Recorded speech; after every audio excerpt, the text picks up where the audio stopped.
Hello दोस्तों, स्वागत है आप लोगों का हमारे यूट्यूब चैनल महान सर में। और दोस्तों, आज हम फिर से अपनी हिस्ट्री की क्लास वहीं से स्टार्ट कर रहे हैं जहां से हमने इसको छोड़ा था। और तकरीबन 1 महीने से ऊपर हो गया है, तब से कोई भी वीडियो मैंने नहीं बनाई है इसकी।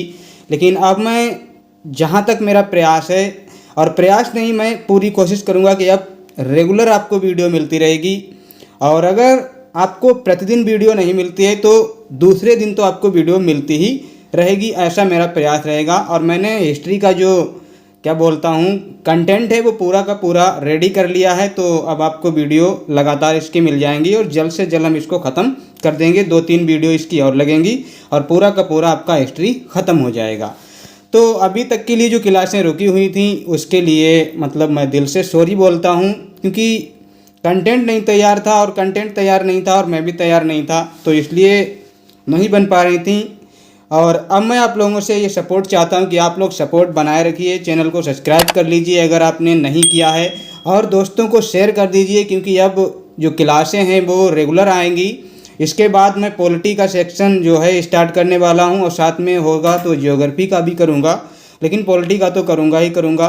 तो पिछली क्लास में हमने जो पढ़ा था उसको एक बार देख भी लेते हैं कि क्या क्या हमने पढ़ा था, और नेक्स्ट क्लास को आज हम पढ़ेंगे कि उसमें हमको क्या पढ़ना है। पिछली क्लास का थोड़ा सा देख लेते हैं। तो जिस भाई ने भी अभी तक चैनल को सब्सक्राइब नहीं किया है तो चैनल को सब्सक्राइब कर लें। तो पिछली क्लास में जो हमने पढ़ा था, जिसमें हमने सविनय अवज्ञा आंदोलन के बारे में देखा था, दांडी मार्च के बारे में देखा था कि गांधी जी ने दांडी मार्च नमक कानून को तोड़ा था, तो ये सारी चीज़ें हम देख चुके थे। जिसमें हमने खान अब्दुल गफ्फार खान को भी देखा था, जिन्हें सीमांत गांधी के नाम से जाना जाता है, और इनका एक लाल कुर्ती आंदोलन बड़ा ही फेमस होता है। और जो मणिपुर में सविनय अवज्ञा आंदोलन, ये सारे के सारे सविनय अवज्ञा आंदोलन कर रहे होते हैं। जियारलंग आंदोलन आपका यदुनाग के नेतृत्व में होता है, तो ये सारी चीज़ें हम पढ़ चुके थे। दक्षिण में आपका नमक आंदोलन किसने चलाया था, राजगोपालाचारी ने, ये सारी बातें हम पढ़ चुके थे। गोलमेज सम्मेलन के बारे में हमने देखा था कि प्रथम गोलमेज सम्मेलन, द्वितीय, तृतीय सारे हमने देखे थे, जिसमें गांधी जी ने भाग लिया था। द्वितीय में हमने वो भी पढ़ा था। तो सारी चीज़ें हम पढ़ चुके हैं। ये सारी चीज़ें आपको क्लास में मैं पढ़ा चुका हूँ पिछली क्लास में। तो आप लोग उस क्लास को अगर देखेंगे तो आपको सारी चीज़ें समझ में आ जाएंगी कि मैंने इसमें क्या क्या क्या क्या चीज़ें कैसे कैसे पढ़ाई हैं, तो सारी चीज़ें उसमें आपको समझ में आ जाएंगी। हम जल्दी से आगे की तरफ बढ़ते हैं। और आज जो हमारा जहाँ से शुरू होने वाला क्लास है, तो वो हमारा क्लास कहाँ से शुरू होने वाला है, हमने यहाँ तक पढ़ रखा था। हमने प्रांतीय चुनाव के बारे में पढ़ रखा था कि प्रांतीय चुनाव 1937 में होते हैं। 1935 का जो भारत शासन अधिनियम आता है, क्या आता है, 1935 का जो भारत शासन अधिनियम आता है, प्रांतीय शासन प्रबंध का अधिकार यहीं से आपको मिलता है। जो 1935 का भारत शासन अधिनियम है, इसी में प्रांतीय शासन प्रबंध करने का आपको अधिकार दिया जाता है। और फरवरी 1937 में 11 प्रांतों में चुनाव होते हैं, जिनमें 5 प्रांतों में कांग्रेस को बड़ी सफलता मिलती है। ये हमने पिछली क्लास में पढ़ रखा था, और वो आपके ये वाले 5 प्रांत थे जिसमें कांग्रेस को बड़ी सफलता मिली थी। और ये जो आपके प्रांत थे, इनमें उतनी कांग्रेस को क्या है, सफलता नहीं मिली थी। हालांकि बम्बई में भी सफलता मिली थी, लेकिन इनमें पूर्ण रूप से सफलता मिली थी। तो 11 प्रांतों में चुनाव हुए थे। तो आपसे कभी भी क्वेश्चन पूछा जा सकता है 1937 में कितने प्रांतों में चुनाव हुए थे, तो 11 प्रांतों में चुनाव हुए थे। अब हम आगे की तरफ बढ़ते हैं, और आज का जो हमारा सेक्शन शुरू होने वाला है, यहाँ से शुरू होने वाला है कि जो 1937 के इलेक्शन जो हुआ था, 1937 का जो चुनाव हुआ था, प्रांतीय चुनाव भारत में जो हुआ था पहली बार, तो वो 1937 में ही होता है। और इसमें जो हुआ था तो इसके परिणाम क्या आए थे, तो इसके परिणाम के बारे में पढ़ लेते हैं। इसमें 2 पार्टीज तो बहुत थी, एक आपकी कांग्रेस पार्टी थी और कुछ अन्य दल थे। तो कांग्रेस पार्टी को यहाँ पे क्या मिला था उसको देख लेते हैं। कांग्रेस पार्टी उस टाइम की सबसे बड़ी पार्टी निकल के आई थी। क्या, सबसे बड़ी पार्टी, जिसमें 711 इसको क्या है सीटें मिली थी। 1585 टोटल सीटें थीं, जिसमें से 711 सीटें कांग्रेस को मिली थी। बहुत अच्छी पार्टी उभर के आई थी, सबसे बड़ी पार्टी निकल के आई थी। और क्या बोलता हूँ सीटें थीं वो अन्य दल को मिली थी। अब अन्य दल में क्या था उसको भी देखेंगे। तो कांग्रेस सबसे बड़ी पार्टी निकल के आती है। 5 प्रांतों में इसको क्या होता है, पूर्ण बहुमत मिलता है। पूर्ण बहुमत कंप्लीट मेजॉरिटी इनको मिलती है। पूरी तरीके से जो है बहुमत इनका 5 प्रांतों में हो जाता है। वो आपके 5 प्रांत कौन से थे, वो आपके यही थे, मद्रास, उड़ीसा, बिहार, मध्य प्रांत, संयुक्त प्रांत। और ये आपको याद रखना है कि कभी भी आपसे क्वेश्चन पूछा जा सकता है किस प्रांत में कांग्रेस को पूर्ण बहुमत नहीं मिला था। इस तरह से क्वेश्चन किस तरह से बनेगा कि निम्नलिखित में से कौन से प्रांत से कांग्रेस को पूर्ण बहुमत की प्राप्ति नहीं हुई थी, तो आपको पता होना चाहिए। देखिए यूपी और एमपी, बिहार, उड़ीसा, ये तो आपके हैं, ये मद्रास, ये आपके क्या हैं, 5 हैं। हालांकि बम्बई में भी कांग्रेस को सफलता मिलती है। बम्बई में भी क्या है, 175 सीटों में से 86 सीटें आपकी क्या है, बम्बई में भी मिलती हैं इनको। तो बम्बई में भी इनका बहुत अच्छा प्रदर्शन रहता है कांग्रेस का प्रांतीय चुनाव के मामले में।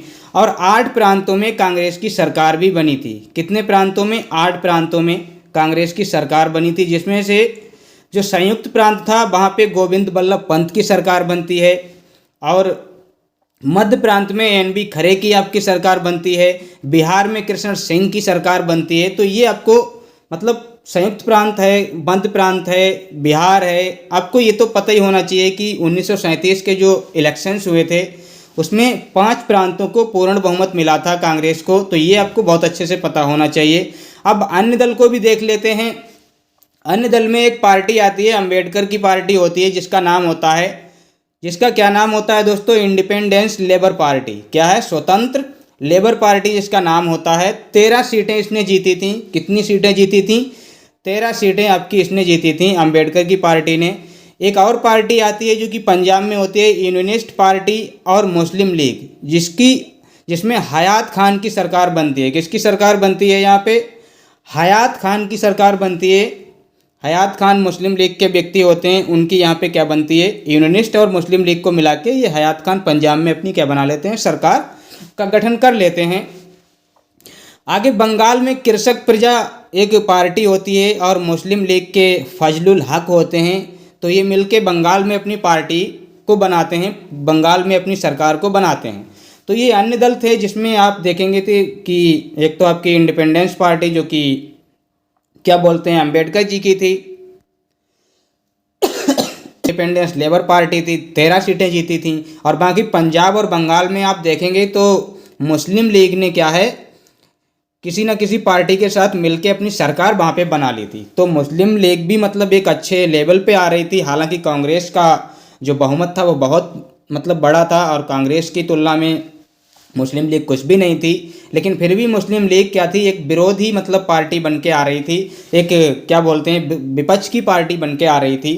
तो आगे पढ़ते हैं कि आगे इसके बाद जो ये इलेक्शन हो जाता है, इसके बाद की क्या घटना होती है। इसके बाद क्या होता है दोस्तों, कांग्रेस अपना क्या है, मंत्रिमंडल का निर्माण करता है। एक तरफ कांग्रेस का मंत्रिमंडल होता है, तो दूसरी तरफ आपका क्या होता है, मुस्लिम लीग का भी मंत्रिमंडल बनता है। अब ये दोनों के दोनों मंत्रिमंडल क्या है, 1947 तक यूं ही वर्क करते रहते हैं। 14 अगस्त 1947 तक दोनों के दोनों मंत्रिमंडल अपना वर्क करते रहते हैं।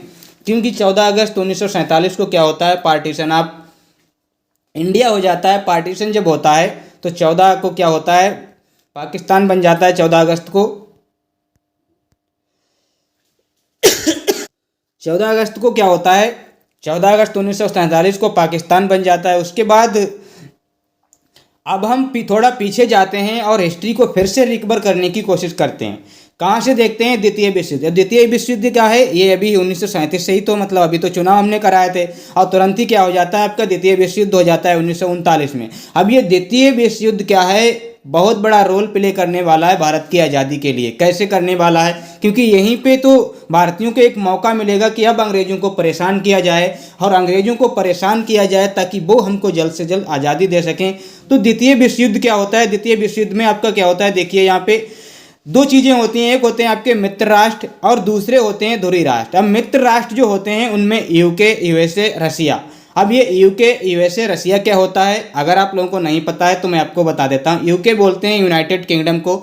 यूनाइटेड किंगडम क्या है, ये आप इसको सीधे सीधे ब्रिटेन मान लीजिए। वैसे तो इसमें कई एक देश शामिल हैं, लेकिन आप इसको सीधे सीधे इसको ब्रिटेन ही माना जाता है, इंग्लैंड ही माना जाता है। और आपका USA, United State of America, Russia आपको पता ही है, रूस। तो ये 3 आपके मित्र राष्ट्र में थे। और आपके क्या थे, धुरी राष्ट्र में आपका जर्मनी, जापान, इटली, चीन, कोरिया, ये आपके क्या थे, धुरी राष्ट्र में शामिल थे। तो इनके मध्य क्या होता है, द्वितीय विश्व युद्ध होता है। द्वितीय विश्व युद्ध में ये लोग आपस में लड़ते हैं। मित्र राष्ट्र अपने हितों के लिए लड़ते हैं, धुरी राष्ट्र अपने हितों के लिए लड़ते हैं। अब ये युद्ध कैसे स्टार्ट होता है? द्वितीय विश्व युद्ध जो है 1 सितंबर, क्या बोलता हूँ मैं, 1 सितंबर 1939 को जर्मनी क्या करता है, जर्मनी के पोलैंड पर हमला करने से द्वितीय विश्व युद्ध की शुरुआत हो गई। जर्मनी ने पोलैंड पर हमला कर दिया और द्वितीय विश्व युद्ध की शुरुआत हो जाती है। अब द्वितीय विश्व युद्ध की शुरुआत होती है तो लिथगो जो भारत के, क्या बोलता हूँ मैं, लॉर्ड लिथगो जो होते हैं उस समय के वायसराय होते हैं, तो ये एक घोषणा करते हैं। और वो घोषणा क्या होती है, भारतीय विधानमंडलों की सहमति के बिना ही ये एक बहुत बड़ी घोषणा कर देते हैं, भारतीयों को युद्ध में शामिल कर लेते हैं। ये कह देते हैं भारतीय क्या है, द्वितीय विश्व युद्ध में शामिल हैं, ऐसी घोषणा कर देते हैं। और ये क्या बोलते हैं, देश में आपातकाल की घोषणा कर देते हैं, देश में क्या कर देते हैं, इमरजेंसी लागू कर देते हैं। और भारतीय विधानमंडल को पता तक नहीं, ना ही आपके कांग्रेस के मंत्रिमंडल को कुछ पता, ना ही मुस्लिम लीग के मंत्रिमंडल को कुछ पता। इनसे बिना पूछे क्या कर देते हैं, ये भारतीयों को युद्ध में शामिल करने की घोषणा कर देते हैं। अब तो बहुत दिमाग खराब होता है भारतीयों के, भारत को मतलब भारतीयों को शामिल करने। तो कांग्रेस का क्या इस पर मतलब क्या बोलता हूँ प्रतिक्रिया रहती है? तो कांग्रेस की यहाँ पे मांग ये होती है कि युद्ध के बाद भारत को आज़ाद कर दिया जाए। कांग्रेस यहीं पे मांग अपनी क्या करती है, क्योंकि कांग्रेस को तो पता ही नहीं था, अब हमें शामिल कर लिया, तो कांग्रेस यहाँ पे निकल के आती है और कहती है हमें युद्ध के बाद क्या है, आज़ादी चाहिए। अब ब्रिटिश की क्या प्रतिक्रिया रहती है वो भी आप सुन लीजिए। ब्रिटिशर्स क्या बोलते हैं, इस मांग को क्या कर देते हैं, वो अस्वीकार कर देते हैं, इनकार कर देते हैं, इस मांग को खारिज कर देते हैं। वो कहते हैं ऐसा कुछ भी नहीं होने वाला है, आप हमारा युद्ध में साथ दीजिए, हम थोड़ा बहुत देखेंगे, अगर आपके लिए होता है तो हम जरूर आपके लिए कुछ ना कुछ करेंगे, ऐसा कुछ बोलते हैं। लेकिन एक तरीके से कंप्लीटली मैं बोलूं तो वो इनकार ही कर देते हैं कि मैं आपकी कोई मदद नहीं कर सकता हूं, इस मांग को खारिज, इस समय मुझे युद्ध लड़ना है और युद्ध में आप लोग मुझे साथ दीजिए, ऐसा इंग्लैंड बोलता है। तभी क्या होता है, प्रांतीय सरकारें होती हैं, जो भी 11 प्रांतों में जो इलेक्शंस हुए थे उनमें जो भी सरकारें बनी थी, चाहे वो मुस्लिम लीग की बनी हो, चाहे आपकी क्या बोलता हूँ मैं, आपकी कांग्रेस की बनी हो, वो अपना त्यागपत्र दे देती हैं, वो अपना त्यागपत्र देना स्टार्ट कर देती हैं। तो प्रांतीय सरकारों का त्यागपत्र आना स्टार्ट हो जाता है 22 अक्टूबर, क्या बोलता हूँ मैं, 22 अक्टूबर 1939 को क्या होता है, कांग्रेस कार्य समिति ने एक प्रस्ताव पास किया जिसमें ब्रिटिश सरकार के विरुद्ध रोष प्रकट करने के लिए कांग्रेस मंत्रिमंडलों ने क्या कर दिया, इस्तीफा देने के लिए कहा। कांग्रेस ने क्या कहा, जितने भी उसके मंत्रिमंडल था, मतलब सभी से उसने कहा अपने मंत्रिमंडल से कि आप लोग इस्तीफा दीजिए, सभी को इस्तीफा देने के, ये एक तरीके से विरोध प्रकट करना था ब्रिटिश के खिलाफ। एक क्या था, ये विरोध था, एक रोष प्रकट करने का एक तरीका था कि सभी लोग क्या कर दीजिए, इस्तीफा दे दीजिए, सारी व्यवस्था को भंग कर दीजिए। फिर क्या होता है, 30 अक्टूबर 1939 को क्या होता है, अभी तो कांग्रेस ने किया, 8 प्रांतों में कांग्रेस ने मंत्रिमंडल का इस्तीफा दे दिया। यहाँ पे देखिए 22 अक्टूबर को यहाँ पे क्या होती है, यहाँ पे तो घोषणा होती है, यहाँ पे आपकी क्या होती है, इस्तीफा देने के लिए कहा गया। और 30 अक्टूबर 1939 को 8 प्रांतों में जो कांग्रेस सरकार थी उसने इस्तीफा दे भी दिया, ठीक है। अब 22 दिसंबर 1939 को क्या होता है, मुस्लिम लीग ने भी इस्तीफा दे दिया। मुस्लिम लीग का भी तो मंत्रिमंडल था, तो उसने भी अपने सभी मंत्री से कहा आप सभी लोग इस्तीफा दीजिए। तो प्रांतीय सरकारों ने इस्तीफा देना स्टार्ट कर दिया था। अब मुस्लिम लीग और जो डॉक्टर आम्बेडकर थे उन्होंने इस दिन को क्या कहा, उन्होंने कहा इस दिन को मुक्ति दिवस और धन्यवाद दिवस के रूप में इसे मनाना शुरू किया। 22 दिसंबर 1939 को क्या किया उन्होंने, मुक्ति दिवस और धन्यवाद दिवस को मनाया। क्यों मनाया, क्योंकि उनके पास यही तो एक टाइम था, यही तो ऐसा एक मतलब वक्त था कि अब हम अंग्रेजों को परेशान करें और एक मुक्ति दिवस के रूप में इसको मनाते हैं कि अब हम मुक्त होने वाले हैं, और इसको धन्यवाद बोलते हैं इस युद्ध को। मतलब ये इस टाइम के जो मतलब जो भी उस टाइम की जो परिस्थितियां रही होंगी, तो उन्होंने मुक्ति दिवस और धन्यवाद दिवस मनाया। किसने, मुस्लिम लीग ने और अम्बेडकर ने। आपसे कभी भी ऐसा क्वेश्चन पूछा जाए कि प्रांतीय सरकारों के त्यागपत्र के दौरान किसने मिलकर मुक्ति दिवस और धन्यवाद दिवस को मतलब मनाया था, तो आपको पता होना चाहिए मुस्लिम लीग और अम्बेडकर साहब ने मुक्ति दिवस और धन्यवाद दिवस को मनाया था। आगे बढ़ते हैं दोस्तों। अब आगे क्या होता है, पाकिस्तान की मांग, क्योंकि यहाँ पे आपका क्या है, मुस्लिम लीग भी आपका इस्तीफा दे चुकी है, अब सारे के सारे मंत्रिमंडल इस्तीफा दे चुके हैं। अब मुस्लिम लीग की पार्टी भी एक अच्छी पार्टी हो गई थी, तो मुस्लिम लीग का तो शुरू से ही आपका क्या है, एक अलग ही रवैया रहा था। तो उसने अपना क्या किया, पाकिस्तान की मांग अपने स्टार्ट कर दी, क्योंकि एक तरफ युद्ध है, एक तरफ आपका क्या हो रहा है, विश्व युद्ध चल रहा है, एक तरफ भारत अपनी मांग कर रहा है, कांग्रेस अपनी मांग कर रही है, दूसरी तरफ पाकिस्तान ने अंग्रेज़ों को परेशान करना स्टार्ट कर दिया कि हमको क्या चाहिए, अपना अलग एक वो चाहिए। अब इससे परेशान कांग्रेस भी हो रही है, अरे पहले अपनी बात कर लेते हैं, पहले भारत को आज़ाद करा लेते हैं, बाद में अपनी देखेंगे, आप बाद में पाकिस्तान की मांग कर लेना। लेकिन मुस्लिम लीग नहीं मानती है, तो पाकिस्तान की मांग होती है। अब कैसे कैसे होती है वो आप लोग देख लीजिए। 1930 में एक अधिवेशन होता है मुस्लिम लीग का, इलाहाबाद अधिवेशन। कौन सा अधिवेशन? इलाहाबाद अधिवेशन होता है आपका मुस्लिम लीग का। इसके अध्यक्ष आपके होते हैं मोहम्मद इकबाल। कौन होते हैं? मोहम्मद इकबाल अध्यक्ष होते हैं मुस्लिम लीग के इलाहाबाद अधिवेशन में। जैसे कांग्रेस के अधिवेशन आपके हो रहे थे ना, कांग्रेस के अधिवेशन आपके हर साल में हो रहे थे, ऐसे ही आपके अधिवेशन मुस्लिम लीग के भी हो रहे थे। और मुस्लिम लीग का जो इलाहाबाद अधिवेशन होता है 1930 में, उसमें अध्यक्ष इकबाल होते हैं। और ये यहाँ पे क्या करते हैं, एक धर्म के आधार पर पृथक राज्य की मांग करते हैं। क्या कहते हैं? धर्म के आधार पर एक पृथक राज्य की मांग करते हैं। और इसमें ये पश्चिमोत्तर भारतीय मुस्लिम राज्य की मांग करते हैं। क्या कहते हैं? पश्चिम और उत्तर। पश्चिम उत्तर कैसे, पश्चिमोत्तर कैसे? ये आपका क्या है, एक तरीके से मैप है।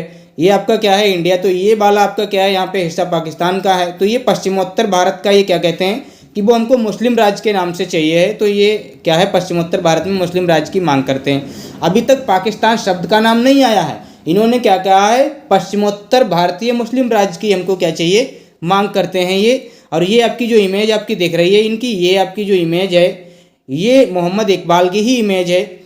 अब 1930 में क्या होता है, कैम्ब्रिज विश्वविद्यालय के एक छात्र थे जिनका नाम था चौधरी रहमत अली। उन्होंने नाम दिया पाकिस्तान। क्या नाम दिया?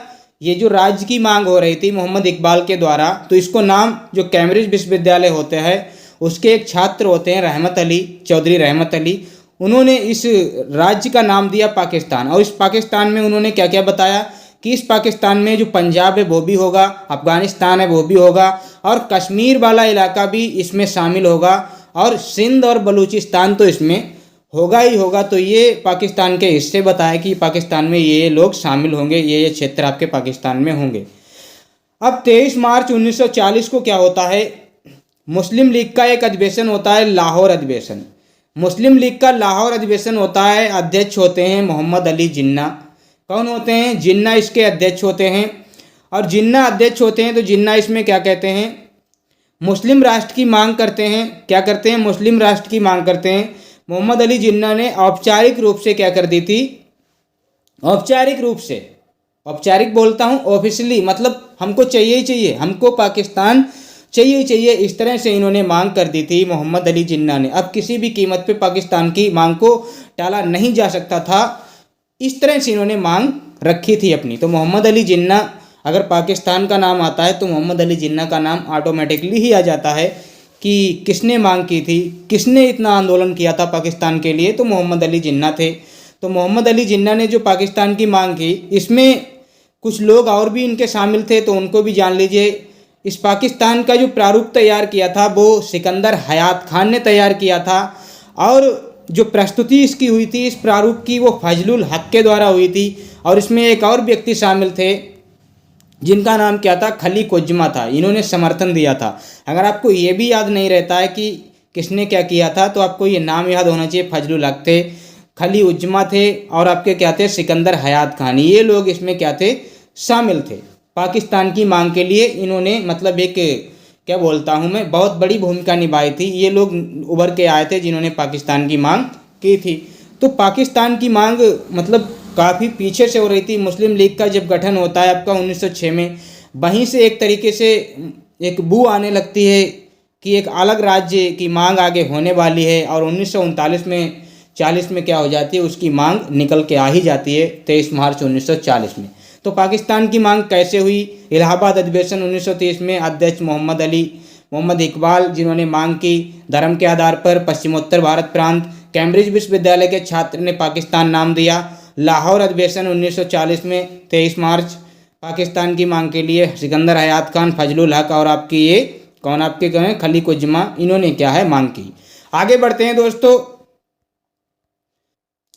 उसके बाद आता है दोस्तों अगस्त प्रस्ताव। अगस्त प्रस्ताव ये 8 अगस्त 1940 को आता है। 8 अगस्त 1940 को अगस्त प्रस्ताव आता है। इसको अगस्त प्रस्ताव इसलिए बोला जाता है क्योंकि ये अगस्त में आता है, इसीलिए इसको अगस्त प्रस्ताव बोला जाता है। अब इसमें क्या क्या हुआ था आप उसको देख लीजिए, क्या क्या प्रस्ताव इसमें रखे गए थे, उसको आप समझेंगे तभी आप समझ पाएंगे कि अगस्त प्रस्ताव एक्चुअल में था क्या। तो अगस्त प्रस्ताव देखिए, कांग्रेस ने क्या कहा था, ब्रिटिश सरकार का सहयोग करने के बदले में एक शर्त पर प्रस्ताव रखा। कांग्रेस ने बोला हम आपकी मदद करेंगे, हम युद्ध में आपका साथ देंगे, परंतु हमारी एक शर्त है। और उस शर्त में एक प्रस्ताव ही तो था। वो शर्त क्या थी, एक प्रस्ताव था, और वो क्या था कि केंद्र में अंतरिम सरकार का गठन हो। केंद्र में क्या होनी चाहिए, एक एंटरिम गवर्नमेंट होनी चाहिए, एक सरकार का गठन होना चाहिए जिसके जरिए हमारा संविधान निर्मित हो, मतलब हम एक संविधान को निर्माण कर पाएँ, इस तरह से अपनी सरकार चला पाएँ। तो अंतरिम सरकार केंद्र में गठित होनी चाहिए। तो ये कांग्रेस की मांग थी। अब लिनलिथगो ने क्या किया, लिनलिथगो ने भी अपनी मांग कर दी कांग्रेस से युद्ध में। कांग्रेस ने क्या कहा यहाँ पे, जो लिनलिथगो था उसने कांग्रेस से युद्ध में सहयोग प्राप्त करने के लिए एक प्रस्ताव रखा। और वो प्रस्ताव क्या था दोस्तों, ये आपके कौन व्यक्ति हैं, ये आपके क्या हैं, लिनलिथगो हैं। इन्होंने एक प्रस्ताव रखा और वो प्रस्ताव आपका क्या था, अगस्त प्रस्ताव कहलाया, क्योंकि इन्होंने अगस्त में ये प्रस्ताव रखा। तो ये दो, एक तरफ तो कांग्रेस अपना प्रस्ताव रख रही है, एक एंटरिम गवर्नमेंट होनी चाहिए हमारे लिए, एक तरफ आपके कौन है, कांग्रेस से मतलब लिनलिथगो हैं जो कांग्रेस से सहयोग के बदले में एक प्रस्ताव रख रहे हैं। तो इसी प्रस्ताव को अगस्त प्रस्ताव कहा गया। अगर मैं सिंपल भाषा में आपको समझाना चाहूँ तो कैसे समझाऊंगा। अगस्त प्रस्ताव क्या था, कांग्रेस ने लिनलिथगो से कहा केंद्र में एक अंतरिम गवर्नमेंट होनी चाहिए। लिनलिथगो ने क्या किया, कांग्रेस का सहयोग प्राप्त करने के लिए एक और प्रस्ताव रख दिया, और वही प्रस्ताव आपका क्या कहलाया, अगस्त प्रस्ताव कहलाया। और इस अगस्त प्रस्ताव में क्या क्या पॉइंट थे आप लोग यहाँ पे देख लीजिए। अगस्त प्रस्ताव में लिनलिथगो ने क्या कहा, लिनलिथगो ने कहा भारतीयों को डोमिनियन स्टेटस मिलेगा, डोमिनियन स्टेटस दिया जाएगा। अब ये डोमिनियन स्टेटस क्या होता है दोस्तों, डोमिनियन स्टेटस क्या होता है, अधिराज्य, अधिराज्य का दर्जा मिलेगा। मैं अगर सिंपल भाषा में इसको बोलना चाहूँ तो मतलब आपको पूरी शक्ति नहीं दी जाएगी, आपको आधी अधूरी शक्ति दी जाएगी, आपको भी शासन करने का अधिकार दिया जाएगा कुछ मामलों में, लेकिन कंप्लीटली आपको पावर नहीं दी जाएगी। तो इसे कहते हैं डोमिनियन स्टेटस बोलते हैं। और इसमें क्या कहा गया, इसमें कहा गया युद्ध के बाद एक प्रतिनिधिमूलक, युद्ध के बाद क्या किया जाएगा, प्रतिनिधिमूलक एक संविधान सभा का निर्माण किया जाएगा, एक संविधान सभा बनाई जाएगी। प्रतिनिधिमूलक मतलब उसमें जो प्रतिनिधि होंगे वो आपके होंगे, मूलक मतलब मूल के, आपके मूल के प्रतिनिधि होंगे, और वही लोग संविधान सभा को बनाएंगे और वही संविधान सभा को गठित करेंगे। तो ऐसा लिनलिथगो ने बोला। ठीक है, ये तो बात थोड़ी सही मुझे भी लग। फिर और आगे इन्होंने क्या कहा, वायसराय की जो कार्यकारिणी परिषद है उसमें भारतीयों की संख्या की क्या किया जाएगा, बढ़ोतरी की जाएगी, उसमें भारतीयों की संख्या की बढ़ोतरी की जाएगी। मतलब जो वायसराय होता है तो वायसराय की एक परिषद होती है, उस परिषद में कुछ सदस्य होते हैं, तो उसमें भारतीय कोई सदस्य नहीं थे, उसमें मतलब थे भी तो बहुत कम थे। तो कहा उसमें आपके भारतीयों की संख्या की वृद्धि की जाएगी और आपको ज़्यादा से ज़्यादा शासन में आपको क्या है, एक हिस्सा मिलेगा, आपको शासन करने के लिए आपको क्या है उसमें रखा जाएगा। और क्या कहा गया, युद्ध सलाहकार परिषद का गठन किया जाएगा। मतलब अब जो ये युद्ध हो रहा है इसके लिए सलाहकार परिषद का गठन होगा कि कौन कौन लोग युद्ध लड़ेंगे, कौन कौन शामिल होंगे। तो इसमें क्या किया, कांग्रेस ने इसको बिल्कुल ही मना कर दिया। कहा पहले तो हमें डोमिनियन स्टेटस नहीं चाहिए और हमें युद्ध से क्या लेना देना, हमें तो अपना भारत चाहिए, हमें तो आज़ादी चाहिए। तो कांग्रेस ने इसको क्या है ठुकरा दिया। और क्या कहा कांग्रेस ने, ये तो दरवाजे में जंग लगी कील की तरह है, दरवाजे में जंग लगी कील की तरह है, हमें इससे क्या फ़ायदा होने वाला है, ऐसा कह के इन्होंने मतलब क्या है इस प्रस्ताव को ठुकरा दिया कांग्रेस ने। और मुस्लिम लीग ने भी क्या किया, इसको ठुकरा दिया। और मुस्लिम लीग ने जब इसको ठुकरा दिया, ब्रिटिश ने क्या किया, पृथक राष्ट्र की मांग को अस्वीकार कर दिया। ब्रिटिश ने क्या किया, जो पृथक राष्ट्र की मांग कर रहे थे पाकिस्तान की, उसकी मांग को खारिज कर दिया। आपके अंग्रेज़ों ने पाकिस्तान की मांग को भी खारिज कर दिया यहाँ पे अंग्रेज़ों ने। तो मुस्लिम लीग और कांग्रेस दोनों ने ही अगस्त प्रस्ताव को क्या कर दिया था, ठुकरा दिया था। अगर आपसे कभी भी क्वेश्चन पूछा जाए कि अगस्त प्रस्ताव को क्या मुस्लिम लीग ने अपनाया था या ठुकराया था, तो मुस्लिम लीग ने भी ठुकरा दिया था और कांग्रेस ने भी ठुकरा दिया था। अब आपको पता होना चाहिए कांग्रेस ने क्यों ठुकरा दिया था, क्योंकि डोमिनियन स्टेटस, युद्ध सलाहकार परिषद और ये सारी बातें इनको पसंद नहीं आई थी, इसीलिए इन्होंने ठुकरा दिया। आगे बढ़ते हैं दोस्तों। व्यक्तिगत सत्याग्रह, आगे क्या होता है, व्यक्तिगत सत्याग्रह शुरू हो जाता है। और ये व्यक्तिगत सत्याग्रह कब शुरू होता है, 17 अक्टूबर 1940 को व्यक्तिगत सत्याग्रह की स्टार्टिंग होती है। कांग्रेस ने प्रथम विश्व युद्ध में सहयोग और अगस्त प्रस्ताव, दोनों ही प्रस्ताव ठुकरा दिए थे। एक तो कांग्रेस ने क्या किया, प्रथम विश्व युद्ध में शामिल होने से मना कर दिया, दूसरा क्या किया, अगस्त प्रस्ताव को ठुकरा दिया। तो दोनों के दोनों प्रस्ताव कांग्रेस ने ठुकरा दिए। अब दोनों प्रस्ताव कांग्रेस ने ठुकरा दिए और क्या, व्यक्तिगत किया, अगस्त प्रस्ताव और युद्ध में सलाह देने से मना कर दिया, मतलब सहयोग देने से मना कर दिया, और व्यक्तिगत अपना खुद का अपना सत्याग्रह स्टार्ट कर दिया। किसने, कांग्रेस ने। और सत्याग्रह के स्टार्ट करने के मामले में ये सबसे पहले तो आपको पता होना चाहिए, जो व्यक्तिगत सत्याग्रह शुरू हुआ वो कहाँ से शुरू हुआ। तो पबनार आश्रम है एक महाराष्ट्र में, क्या है, पबनार आश्रम है महाराष्ट्र में। तो वहाँ से व्यक्तिगत सत्याग्रह शुरू किया गया था। और व्यक्तिगत सत्याग्रह को शुरू करने वाले कौन कौन नेता थे, प्रमुख सत्याग्रही कौन कौन थे, उनको आपको बड़ी अच्छे तरीके से पता होना चाहिए।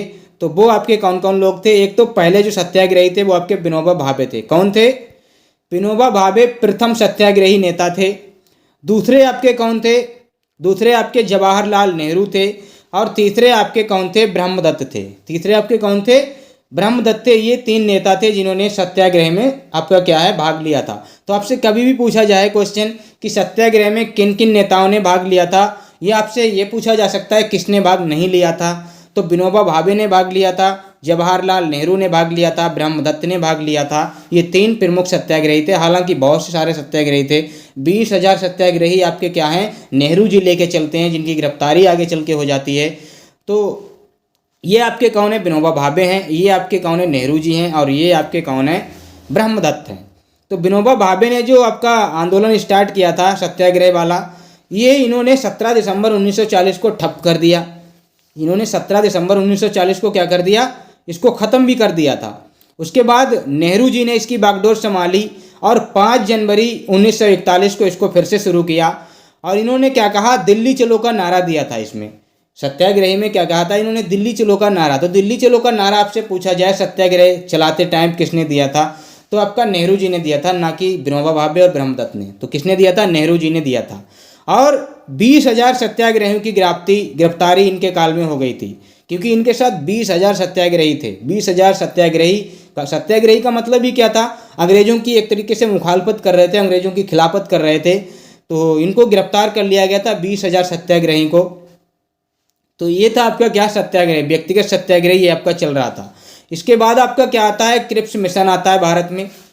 क्रिप्स मिशन, ये क्रिप्स मिशन एक मतलब अंग्रेजों की एक चाल होती है ताकि इनको एक उलझा के रखा जाए। क्रिप्स मिशन को भेजा जाता है 1942 में, मार्च 1942 में क्रिप्स मिशन भारत आता है। अब इस क्रिप्स मिशन में क्या होता है, अमेरिका, ऑस्ट्रेलिया व चीन ने ब्रिटेन पर दबाव डाला। अमेरिका, ऑस्ट्रेलिया और चीन ये आपके क्या हैं, बहुत बड़े आपके क्या हैं, एक तरीके से राज्य हैं, एक तरीके से देश हैं। इन्होंने ब्रिटेन पे दबाव डाला, कहा कि भारत को आज़ादी दो, भारत को आज़ाद करो। इन्होंने आपका क्या है, ब्रिटेन पे दबाव डाला, कहा भारत को आज़ाद करो। और क्रिप्स मिशन भेजा गया। इसीलिए ब्रिटेन ने क्या भेजा, क्रिप्स मिशन भेजा, क्योंकि चीन का, अमेरिका का, ऑस्ट्रेलिया का दबाव पड़ रहा था इंग्लैंड पे। तो इंग्लैंड ने क्या किया, क्रिप्स मिशन को भेजा। क्रिप्स मिशन में आपका कौन था, स्टेफोर्ड क्रिप्स, जो कि इसका अध्यक्ष था। अब इसमें क्या है, क्रिप्स मिशन आपका 11 मार्च 1942 को घोषणा होती है चर्चिल के द्वारा कि क्रिप्स मिशन भारत में आ रहा है। 11 मार्च 1942 को ये घोषणा होती है। और ये क्रिप्स मिशन क्यों आ रहा था, क्रिप्स मिशन भारत को एक तरीके से मैं क्या बोलूँ, एक लॉलीपॉप देने के लिए आ रहा था। लॉलीपॉप क्या होता है, मतलब उनको शांत करने के लिए आ रहा था, किसी भी तरह से भारतीयों को एक तरीके से उनको बहला के रखा जाए। तो इसीलिए क्रिप्स मिशन भेजा गया था। और 23 मार्च 1942 को भारत में एक क्रिप्स मिशन आ भी जाता है। ठीक है, 23 मार्च को जब ये आता है, इसमें क्या क्या हुआ, 30 मार्च 1942 को इन्होंने अपनी योजना, जो भी इन्होंने अपने एक तरीके से क्या है प्रावधान बनाए थे, वो इन्होंने इसमें बताया। क्या प्रावधान इनके थे, युद्ध के बाद संविधान निर्मात्री सभा का निर्माण किया जाएगा। ये तो अभी अगस्त प्रस्ताव में भी बोला था इन्होंने। ठीक है, और क्या कहा, ऐसे भारतीय संघ का निर्माण होगा जो पूर्णतः उपनिवेशवादी हो। इन्होंने क्या कहा, ऐसे हम भारतीय संघ का निर्माण करेंगे जो पूर्णतः उपनिवेशवादी होगा, मतलब पूरी तरीके से हमारे कंट्रोल में होगा। ऐसी इन्होंने क्रिप्स मिशन में बात की। भारतीयों को याद आया यही बात तो अभी अगस्त प्रस्ताव में हो रही थी। सीधी सीधी वो कह रहे थे हम डोमिनियन स्टेटस देंगे और संविधान निर्मात्री सभा का भी गठन करेंगे, लेकिन युद्ध के बाद करेंगे। तो भारतीयों को समझ में तो आ रहा था ये क्या बोल रहे हैं। और इन्होंने क्या बोला, नए संविधान लागू होने तक भारत की रक्षा का जिम्मा ब्रिटिश सरकार ही करेगी। जब तक लागू नहीं होता है तब तक जो भारत की जो रक्षा है, राज रक्षा की जिम्मा कौन करेगा, ब्रिटिश सरकार के पास होगा। तो भारत की रक्षा का जिम्मा ब्रिटिश सरकार कैसे हो सकती है जो अभी तक लूट रही थी। ठीक है, आगे इन्होंने क्या बोला, जो प्रांत व देशी रियासतें हैं सहमत ना हो उनको अलग संविधान बनाने का अधिकार। अब तो भारतीयों को और भी बुरा लगा। ऐसा कैसे हो सकता है, अगर कोई कहे कि हम अलग बनाएंगे तो उनका अलग संविधान होगा, ऐसा थोड़ी ना होगा। तो भारतीयों को ये बात भी इनकी क्या है, क्रिप्स मिशन भी पसंद नहीं आया और क्रिप्स मिशन को क्या है अस्वीकृत कर दिया। अब अस्वीकृत कर दिया तो इसमें कुछ बातें बोली। क्या कहा महात्मा गांधी ने, एक बात बोली, ये तो आगे की तारीख का चेक है और हमें तो आज़ादी अभी चाहिए। आप तो युद्ध के बाद की बात कर रहे हो ना, कि युद्ध के बाद आपका संविधान बनाया जाएगा, ऐसा वैसा होगा, लेकिन ये तो एक आगे की तारीख का चेक है, पता नहीं। और ये तो और ऐसी चेक है जिसका बैंक ही नष्ट होने वाला है, तो हमको इस पे कोई भरोसा नहीं है। इसके बारे में ये बोला। जवाहरलाल नेहरू क्या बोलते हैं, क्रिप्स मिशन योजना जो थी, क्रिप्स योजना भारत को अनिश्चित खंडों में विभाजित कर देगी। क्यों? क्योंकि अभी इन्होंने ये बोला, यहाँ पे आप लोग देखिए, प्रांत और देशी रियासतें जो सहमत ना हो अलग अलग संविधान बना सकती हैं। तो नेहरू जी ने कहा ये तो हमें बहुत अलग अलग अनिश्चित खंडों में बना देंगे, पता नहीं। अब तो हर कोई कहने लगा हम भी अपना अलग बनाएंगे, जो नहीं भी कह रहा है वो भी कहेगा हम भी अपना अलग बना रहे हैं। तो ये तो बहुत मतलब अलग अलग भारत के अनेक टुकड़े हो जाएंगे, ऐसा नेहरू जी ने बोला। जिन्ना ने क्या कहा, जिन्ना ने कुछ भी नहीं कहा, बोले हमको पाकिस्तान चाहिए और पाकिस्तान की मांग करते हुए उन्होंने भी इस योजना को खारिज कर दिया, कहा हमें पाकिस्तान चाहिए, बस ये इन्होंने जिन्ना ने मांग की। अब ये हमारा क्या था, यहाँ पे क्रिप्स मिशन था। आगे क्या है, आगे आपकी क्लास आज की यहीं तक होने वाली है। अगली क्लास में हम पढ़ने वाले हैं भारत छोड़ो आंदोलन। तो आज की जो क्लास है दोस्तों वो यहीं तक होने वाली है। तो आपको क्लास कैसी लगी आप लोग बताइएगा हमें। अगर क्लास आप लोगों को अच्छी लगी है तो क्लास को लाइक कीजिएगा। और आप लोगों ने जो हमारी क्लास देखी है इसके लिए हम आप लोगों का धन्यवाद करते हैं। Thanks for watching. अगर क्लास आप लोगों को अच्छी लगती है और हमारी वीडियो पसंद आती है, हमारा कंटेंट पसंद आता है, तो हमारे चैनल को सब्सक्राइब कर लें और बेल आइकन को भी प्रेस कर लें ताकि वीडियो की नोटिफिकेशन आप लोगों को मिल सके। और पीडीएफ के लिए आप हमारा ये टेलीग्राम चैनल है महान सर के नाम से, आप इसको ज्वाइन कर लीजिए। इस पर भी मैं पीडीएफ डाल देता हूँ और पीडीएफ में इसका लिंक भी दे दूंगा डिस्क्रिप्शन में, तो वहाँ से भी आप इसको डाउनलोड कर सकते हैं। अगर फिर भी आपको पीडीएफ नहीं मिल पा रही है तो आप लोग वीडियो पे कमेंट कीजिएगा, मैसेज कीजिएगा कमेंट में। कमेंट के जरिए आप लोग बताइएगा कि हमको पीडीएफ नहीं मिल पा रही है, मैं आपको किसी ना किसी तरह से पीडीएफ पूरी की पूरी उपलब्ध करवा दूंगा। अब मैंने पूरी पीडीएफ रेडी कर रखी है तो आपको कंप्लीटली पीडीएफ इसकी मिल जाएगी। तो आप लोगों से यही है कि आप लोग हमें सपोर्ट बनाए रखिए और सब्सक्राइब कीजिए, शेयर कीजिए, लाइक कीजिए। मिलते हैं नेक्स्ट वीडियो में, तब तक के लिए धन्यवाद।